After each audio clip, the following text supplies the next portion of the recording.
सती शिरोमणि सिय गुण गाथा, सोई गुण अमल अनुपम पाथा। भरत सुभाऊ सुशीतलताई, सदा एक रस वर्णि न जाई। सती शिरोमणि श्री सीता जी के गुणों की जो कथा है, वही इस जल का निर्मल और अनुपम गुण है। श्री भरत जी का स्वभाव इस नदी की सुंदर शीतलता है, जो सदा एक सी रहती है और जिसका वर्णन नहीं किया जा सकता। अवलोकनी बोलनी मिलनी, प्रीति परस परहास।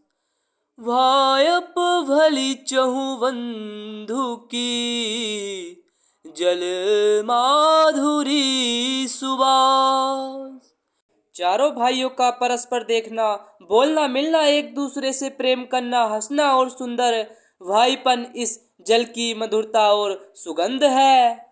आरती विनय दीनता मोरी, लघुता ललित सुबारी न थोरी।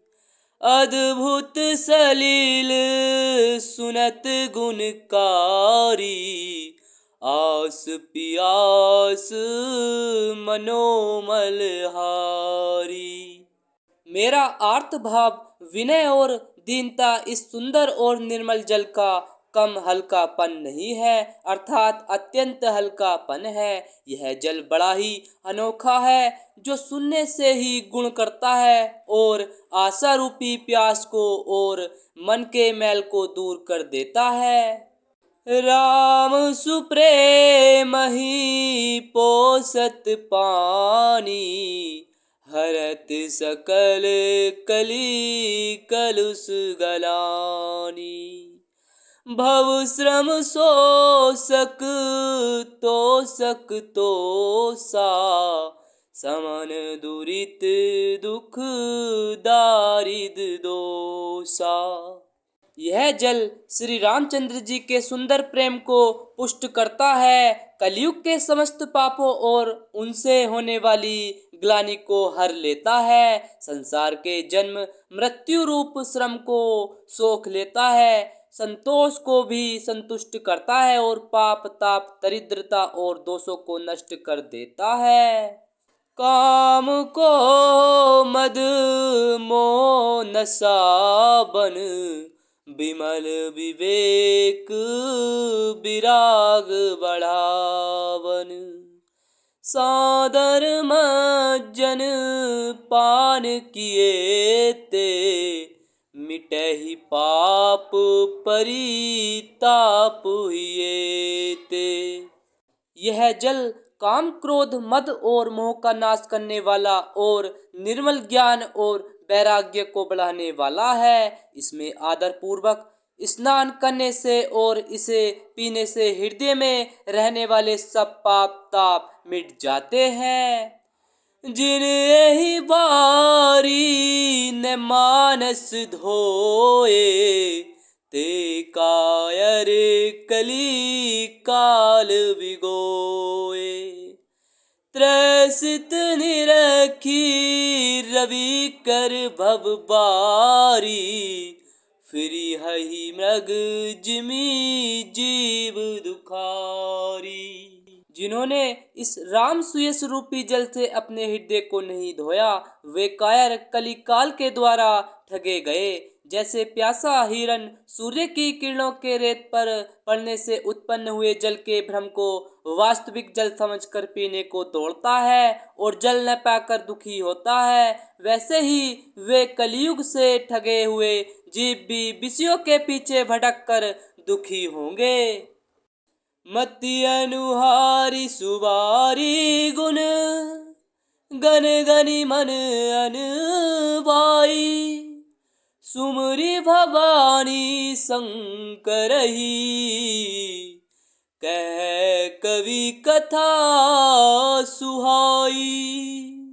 अपनी बुद्धि के अनुसार इस सुंदर जल के गुणों को विचार कर उसमें अपने मन को स्नान कराकर और श्री भवानी शंकरो स्मरण करके कवि तुलसीदास सुंदर कथा कहता है।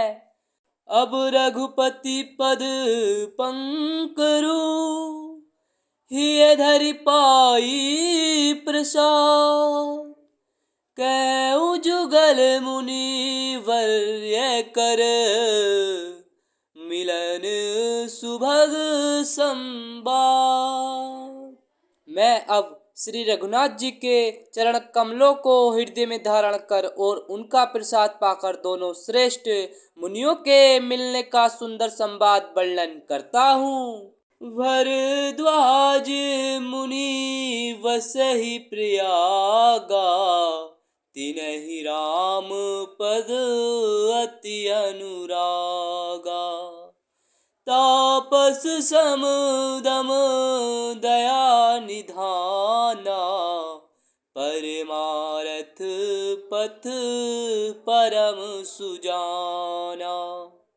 भरद्वाज मुनि प्रयाग में बसते हैं। उनका श्री राम जी के चरणों में अत्यंत प्रेम है। वे तपस्वी, निग्रहित चित्त, जितेंद्रिय, दया के निधान और परमार्थ के मार्ग में बड़े ही चतुर हैं। माघ मकर गत रवि जब होई, तीरथ पति आब सब कोई। देव धनुज के नर नर श्रेणी, सादर मज्जहि सकल त्रिवेणी। माघ में जब सूर्य मकर राशि पर जाते हैं तब सब लोग तीर्थराज प्रयाग को आते हैं।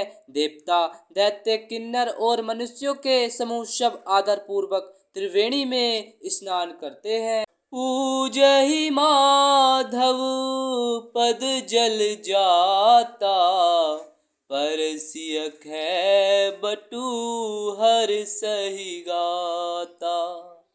भरद्वाज आश्रम अति पावन, परम रम्य मुनि वर मन भावन। श्री वेणी माधव जी के चरण कमलों को पूजते हैं और अक्षय वट का स्पर्श कर उनके शरीर पुलकित होते हैं। भरद्वाज जी का आश्रम बहुत ही पवित्र, परम रमणीय और श्रेष्ठ मुनियों के मन को भाने वाला है। तहा होई मुनि ऋषि समाजा, जाहि जिम जन तीर्थ राजा। मज्जहि प्रात समेत उछाहा, कहहि परस पर हरि गुण गाहा। तीर्थराज प्रयाग में जो स्नान करने जाते हैं उन ऋषि मुनियों का समाज वहाँ भरद्वाज के आश्रम में जुटता है। प्रातःकाल सब उत्साह पूर्वक स्नान करते हैं और फिर परस्पर भगवान के गुणों की कथाएं कहते हैं। ब्रह्म निरूपण धर्म विधि, वर्णहि तद्व विभाग। कहि भगति भगवंत के, संजुत ज्ञान विराग। ब्रह्मा का निरूपण, धर्म का विधान और तत्वों के विभाग का वर्णन करते हैं तथा ज्ञान वैराग्य से युक्त भगवान की भक्ति का कथन करते हैं।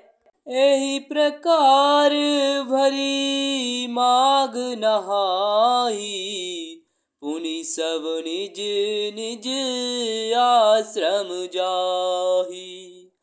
प्रति संबत अति होई आनंदा, मकर मज्जि गबु नहीं मुनि वृंदा।